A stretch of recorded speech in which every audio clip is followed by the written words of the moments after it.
"Step away from the vehicle, ma'am, right now." The command cut through the late afternoon air like a door slamming shut, sharp enough to turn heads across the parking lot. Deputy Ryan Cole stood rigid beside his cruiser, one hand resting near his radio, the other slightly raised, not threatening, just firm, practiced, certain. The sunlight caught the edge of his badge, throwing a brief glint across the asphalt, as if the authority itself had weight. A few yards in front of him, Evelyn Carter didn't move. 72 years old, 5'4", her frame slight but steady. She stood beside a dark blue sedan with one hand wrapped loosely around a set of keys. The car still ticked softly, engine recently shut off, heat rising in faint waves from the hood. Around them, the world slowed. A shopping cart rolled a few inches on its own before stopping. Somewhere, a child's voice faded into a hush. People noticed, not because of noise, but because of the tension that didn't need sound to be felt. Evelyn's coat, a worn gray wool piece she'd owned for over a decade, shifted gently in the breeze. Her shoes were practical, slightly scuffed, the kind meant for long hours on polished floors. She had just finished a shift, 8 hours of quiet work that no one ever applauded but everyone relied on.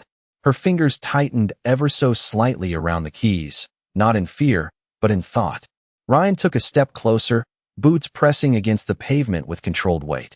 "I said step away," he repeated, slower this time, his tone measured, like he was explaining something obvious to someone who should already understand. A couple standing near the entrance paused mid-conversation. A man leaned against his truck, arms crossed, watching without blinking. Phone stayed mostly down, but not all. Evelyn turned her head just enough to meet Ryan's gaze. Her eyes were calm, not defiant, not submissive, just present. The kind of look that didn't escalate a moment, but didn't shrink from it either. For a second, neither of them spoke. The air shifted again, carrying the faint scent of gasoline and warm concrete. Ryan's jaw tightened slightly, the smallest sign that this wasn't going according to the clean, predictable rhythm he was used to. Evelyn finally moved, not away from the car, but closer to it, resting her palm lightly against the driver's side door as if grounding herself in something familiar. The metal was still warm under her touch. "Young man," she said, her voice soft but clear enough to carry. "You're speaking like the answer's already decided." No one reacted out loud, but something in the space between them changed. Ryan blinked once, the words landing somewhere deeper than he expected. He adjusted his stance, shifting his weight, recalibrating without realizing it. The silence that followed wasn't empty. It was full, stretching just long enough to make every small detail louder. The hum of a distant engine, the faint rustle of fabric, the quiet rhythm of breath. And for the first time since he stepped out of that cruiser, Ryan hesitated, not in action, but in certainty.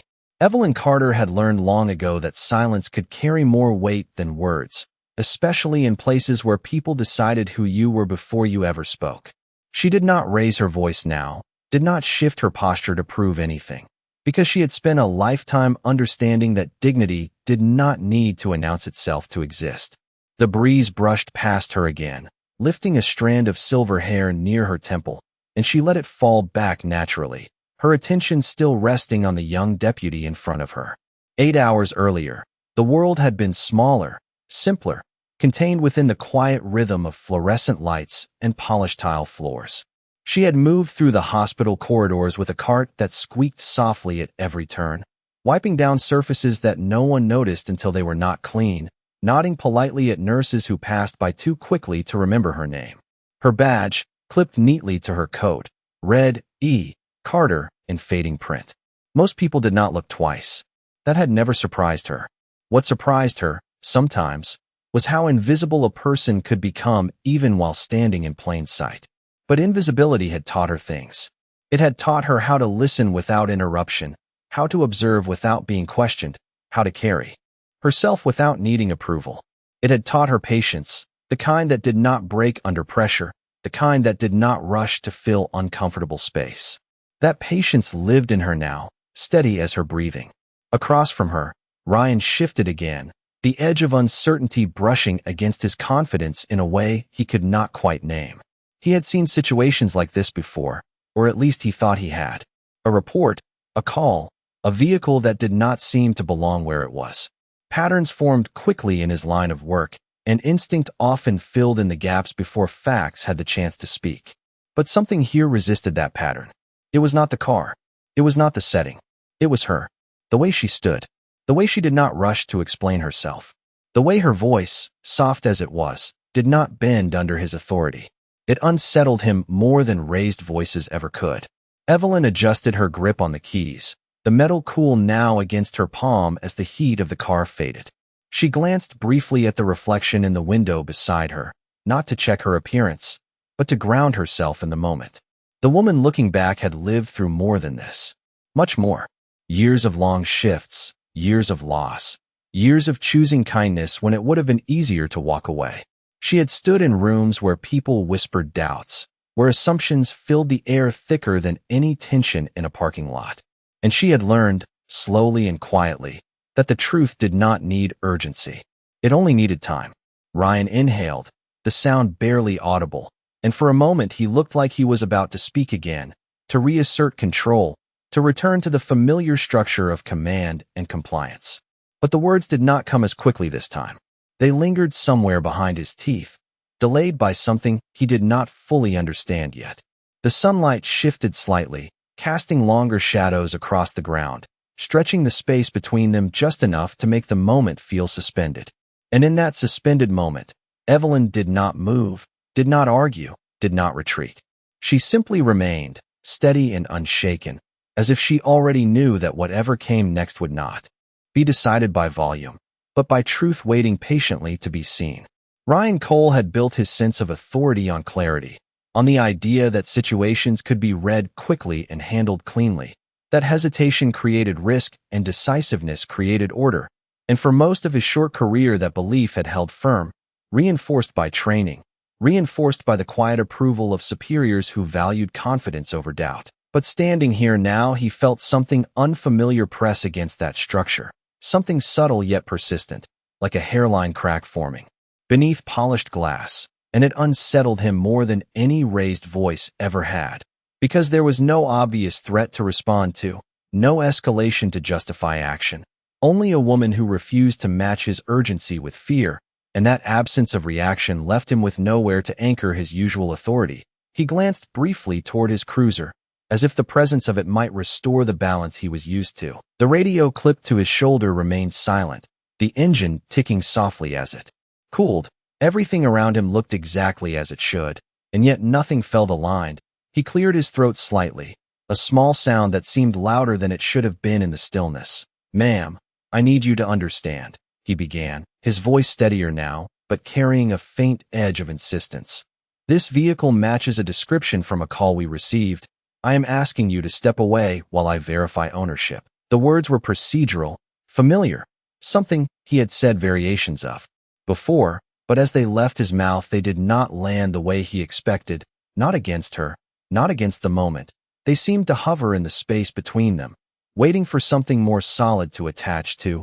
Evelyn listened without interrupting, her gaze steady, not challenging, simply present, as if she was weighing not just his words but the space behind them, the assumptions he carried without realizing. She shifted her weight slightly, not away from him, not toward him, just enough to ease the pressure in her knees after a long shift, and in that small, human movement there was something grounding, something that reminded the watching crowd that she was not a situation, not a report, but a person standing in her own life. The man leaning against the truck adjusted his stance, his arms uncrossing for a moment before settling again. The couple near the entrance exchanged a glance, but said nothing. The silence of the bystanders grew heavier, not passive, but observant, as if everyone sensed that this moment was balancing on something fragile. Ryan reached toward his radio instinctively, his fingers brushing the edge of it. Without pressing the button, the motion paused halfway. His training told him to proceed, to call it in, to escalate just enough to secure control. But something held him back, something he could not yet name. Evelyn's hand rested against the car door, her palm flat, her fingers relaxed, the surface now cool beneath her skin, and she spoke again, not louder, not sharper, but with a clarity that cut through the tension without raising it. "You said it matches a description," she said, her tone even, "but you have not asked me a single question yet." The statement was simple, almost gentle, but it shifted the ground beneath him in a way his training had not prepared him for. Because it was not resistance, it was truth, and truth did not push back. It revealed. Ryan blinked, the words catching him off guard not because they were aggressive, but because they were accurate, and accuracy left little room for defense. The sunlight dipped lower, stretching shadows longer across the asphalt, the air cooling just enough to be noticed. And in that quiet shift of the day, the moment between them deepened, no longer just an interaction, but something more revealing, something that began to strip away the surface of authority and expose what lay beneath it: uncertainty, assumption, and the slow, unavoidable approach of realization. Ryan did not respond right away, and that silence spoke louder than any command he had given so far. Because for the first time since stepping out of his cruiser, he was no longer leading the moment. He was inside it, reacting instead of directing. And that shift, subtle as it was, did not go unnoticed by the people watching. The man by the truck leaned forward, slightly now, no longer pretending disinterest. The couple near the entrance stood still, their conversation forgotten. Even the distant hum of traffic seemed to fade behind the tension that had settled over the parking lot like a thin, invisible layer. Ryan's fingers finally dropped from his radio, not in surrender, but in hesitation, as if the action he had been about to take no longer felt as certain as it had just seconds ago. He exhaled slowly, steadying himself, trying to return to the structure he trusted. "All right," he said, his voice lower now, less sharp, but still holding on to authority. "Then let us start there." The words sounded controlled, but there was a shift underneath them, something less rigid, less absolute. He took another step forward, closing the distance just slightly, but not enough to crowd her space, not enough to provoke, just enough to re-establish a line of engagement. "Is this your vehicle?" he asked, the question simple, direct, and for the first time, actually a question, not an assumption dressed as instruction. Evelyn's eyes softened just a fraction, not in relief, not in victory, but in recognition, as if something in the moment had finally aligned with what should have been there from the beginning. She nodded once, a small, deliberate movement. "Yes," she said, her voice calm, unwavering. "It is." The answer did not rush, did not defend itself. It simply existed, steady and complete.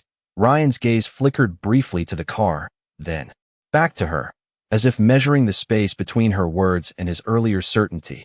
And for a moment, the two did not match. He shifted his weight again, the polished routine he relied on beginning to feel slightly out of place, like a script being read in the wrong scene. "Do you have identification on you?" he continued, the procedure familiar, the tone more careful now. Evelyn did not move immediately, not because she refused, but because she chose her timing. Her hand remained resting against the car door for a second longer before she slowly reached into her coat pocket, the fabric rustling softly as she retrieved a worn leather wallet, the kind that had been used for years, edges softened by time and repetition. She opened it without hurry, her movements precise, unshaken, and as she held it in her hands, she paused just briefly, not looking down, but looking at him.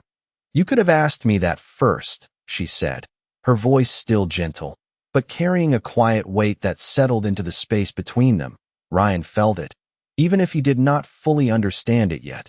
The truth in her words did not accuse. It revealed, and revelation had a way of lingering longer than confrontation. He nodded once, a small acknowledgement. Not quite an apology, but not resistance either. "You are right," he said, the admission coming slower than expected, as if each word had to pass through something new before reaching the surface. Evelyn handed him the identification, her hand steady, her posture unchanged, and as the card passed from her to him, something else passed with it, something intangible but undeniable. The shift from assumption to reality. Ryan took the card, his eyes dropping too. The name printed across it, and for a brief moment, the world around him narrowed to that single line of text, the letters clear, unambiguous, waiting for him to reconcile what he saw with what he thought he knew. And in that narrowing moment, the balance of the entire encounter began to tilt, not with noise, not with force, but with the quiet, undeniable presence of truth. The plastic of the identification card felt thinner than Ryan expected, almost weightless between his fingers, yet it carried more gravity than anything else in that moment. His eyes traced the name once, then again, as if repetition might change what he was seeing. Evelyn Carter. The letters aligned perfectly with the quiet certainty she had carried since the beginning. No hesitation, no embellishment. Just truth presented without urgency. He swallowed subtly, his thumb shifting along the edge of the card as his gaze moved down to the address. The details matching the vehicle registration he had already glanced at in his system minutes earlier. Everything lining up now with a precision that left no room for the version of events he had formed in his head. The air seemed to thicken slightly, not physically, but perceptibly, like a pressure building in a sealed space, the kind that did not release with noise, but with realization. Behind him, one of the bystanders shifted their stance, the faint scrape of a shoe against asphalt cutting through the quiet. Another person lifted their phone a little higher, not intruding, just documenting. The moment had crossed into something more than routine, something that held attention without asking for it. Ryan exhaled slowly, a breath he did not realize he had been holding, his shoulders lowering just a fraction, the tension in his posture loosening in a way that felt unfamiliar, like a habit being interrupted mid-motion. He glanced up at Evelyn, really looked at her now, not through the lens of a call description or a procedural checklist, but as she stood, present and composed, her coat catching the light in soft folds, her expression unchanged, not triumphant, not resentful, simply patient, as if she had seen this kind of moment unfold before, as if she already understood what it took for someone to arrive at the truth and was willing to wait for them to get there. Ryan opened his mouth slightly, the beginning of a sentence forming out of instinct, but it did not follow through. The words hesitated, caught somewhere between what he would have said minutes ago and what now felt necessary. His grip on the card tightened just enough to crease the corner, a small, unintended mark that he quickly adjusted, smoothing it out with his thumb as if restoring the surface could also restore the moment. But it did not. The shift had already happened, irreversible and clear. Miss Carter, he said finally, her name sounding different now, heavier, more specific, no longer just part of a formality but part of a recognition. The title came naturally, but the rest of the sentence did not. It lingered unfinished, suspended in the space between them, his voice trailing off in a way that would have seemed impossible just moments earlier. The deputy who had stepped out of his cruiser with certainty now stood in a silence he had not planned for, the structure of authority that had framed his actions beginning to dissolve under the weight of a simple, undeniable fact. He had been wrong, and not just in detail, but in approach, in assumption, in the quiet decision he had made before asking a single question. The realization did not arrive loudly. It settled in, steady and unavoidable, and for a brief moment, everything else fell away.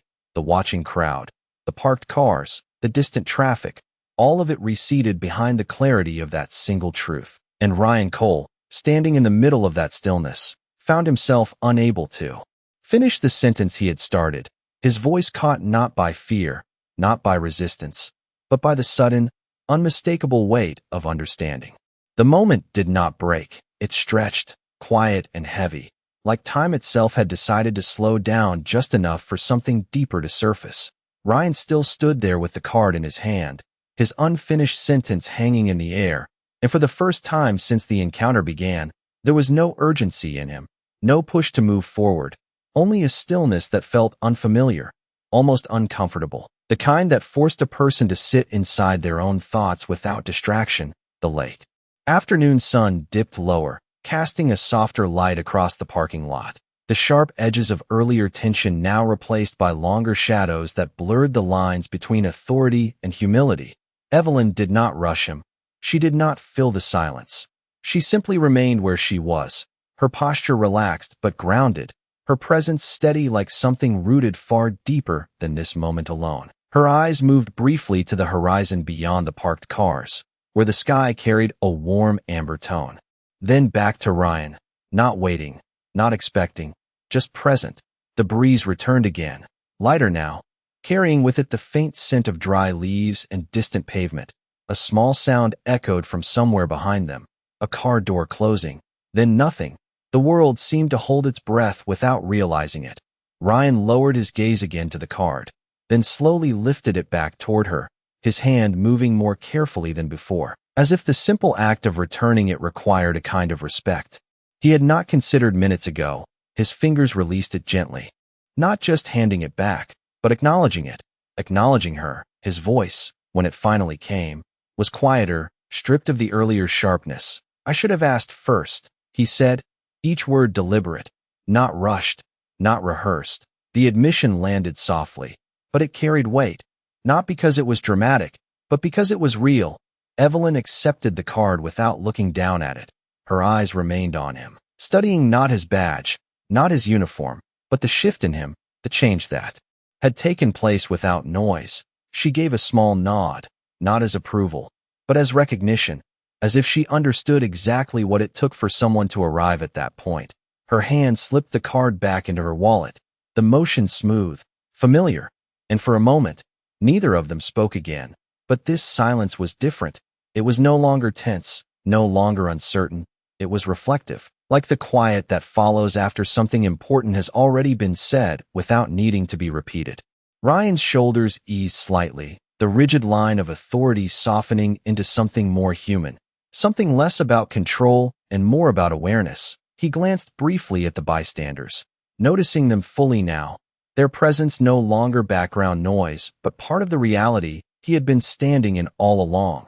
Then back to Evelyn, his expression no longer fixed, no longer guarded, but open in a way that suggested understanding was still forming, still settling. The badge on his chest caught the fading light again, but this time it did not feel like a symbol of command.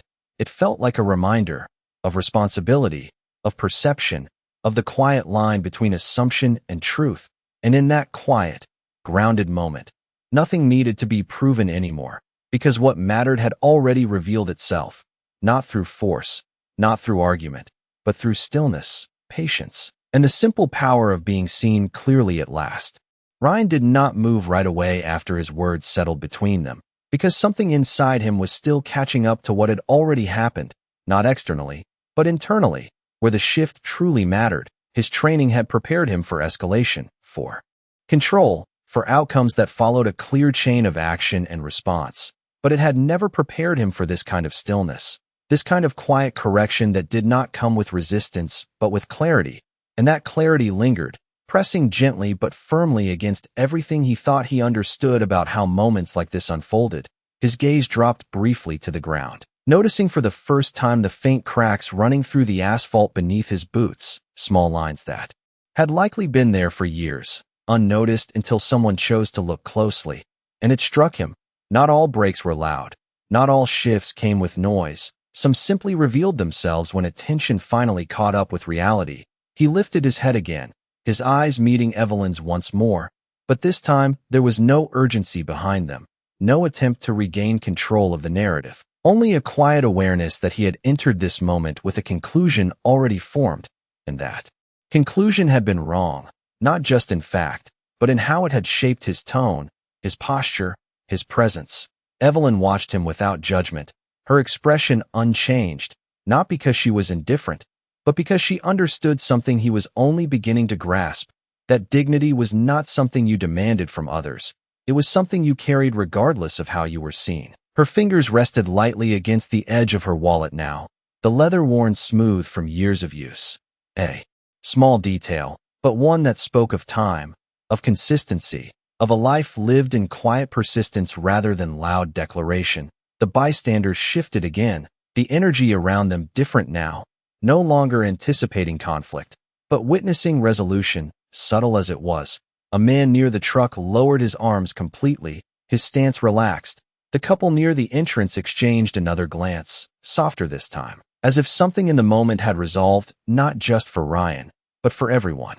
Watching, Ryan drew in a slow breath, deeper than before, and when he spoke again, his voice carried something new, something less rigid, less certain, but more honest.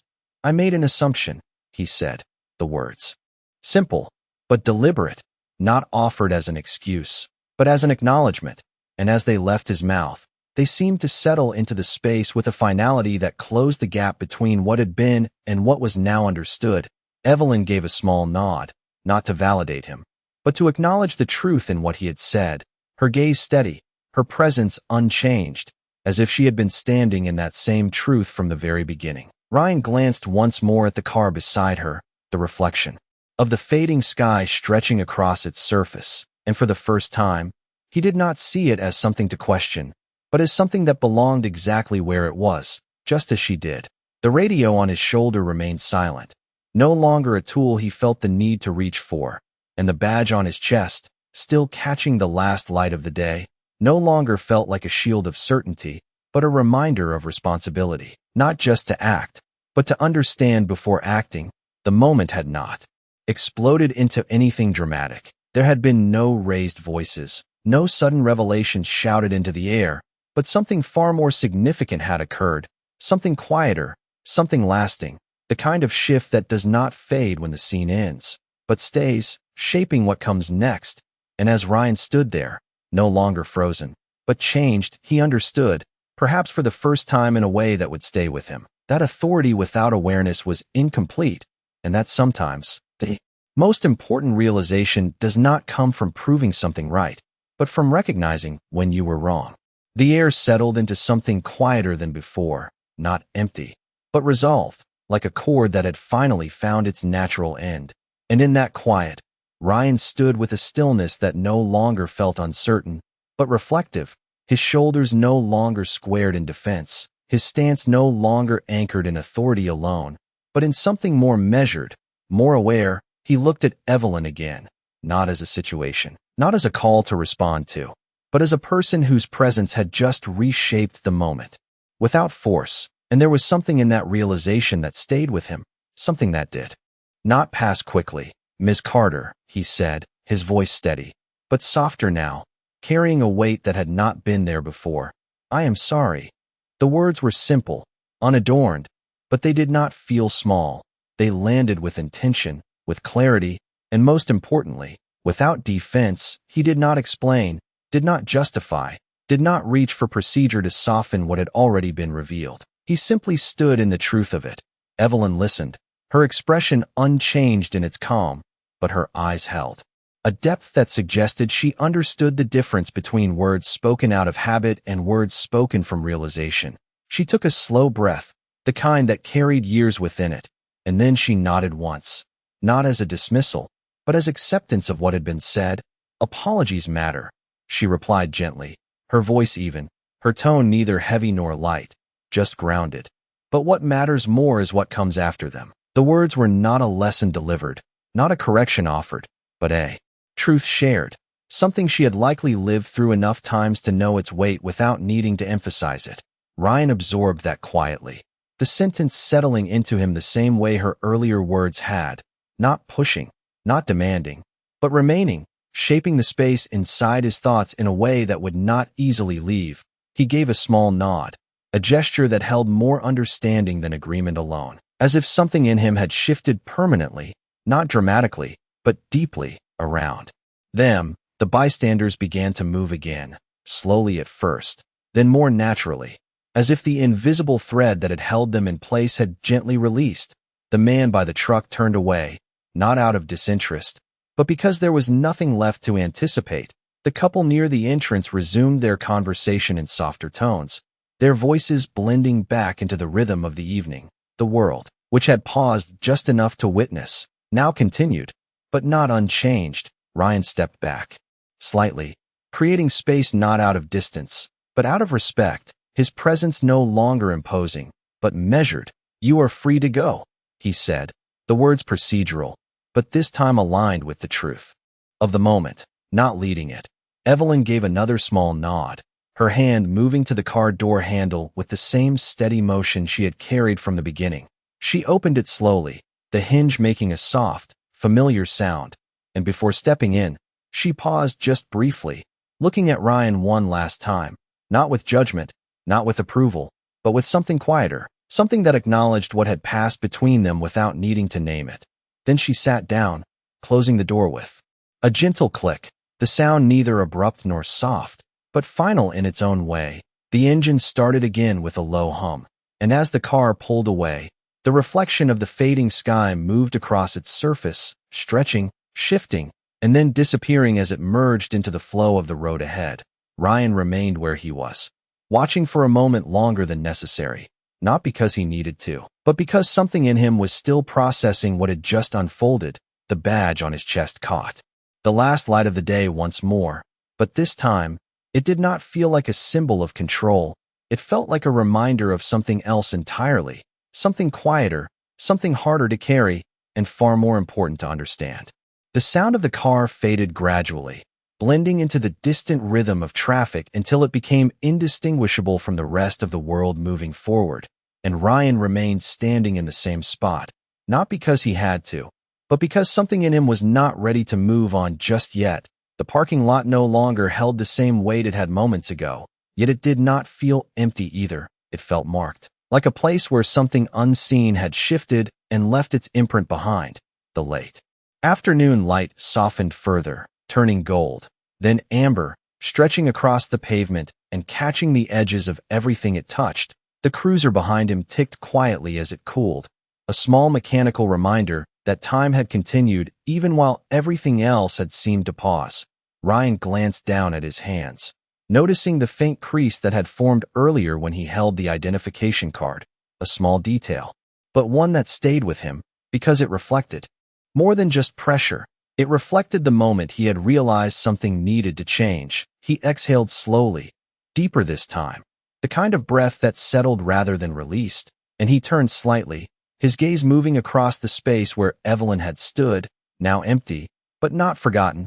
The outline of that moment remained clear in his mind, not as a mistake to erase, but as a lesson that had arrived without warning and stayed without asking. He reached up and adjusted the position of his radio, not because it needed fixing, but because the movement grounded him, brought him back into the present while still holding on to what had just happened. The badge on his chest caught the final light of the day one last time, but now it felt different, no longer something that spoke for him automatically, but something that required intention behind it, something that asked more of him than it had before. Across the lot, the bystanders were gone, their presence absorbed back into the ordinary flow of their lives. But Ryan knew that what had unfolded had not disappeared with them. It had settled into him, quiet but permanent. He took a step forward, then another, not with urgency, not with the rigid pace he had carried earlier, but with a slower, more deliberate movement, as if each step now held awareness where before it had held assumption. He paused briefly beside his cruiser, resting his hand against the roof, the metal still warm from the day, and he looked out toward the road where the car had disappeared, the sky now deepening into early evening, colors fading into a calm, steady blue.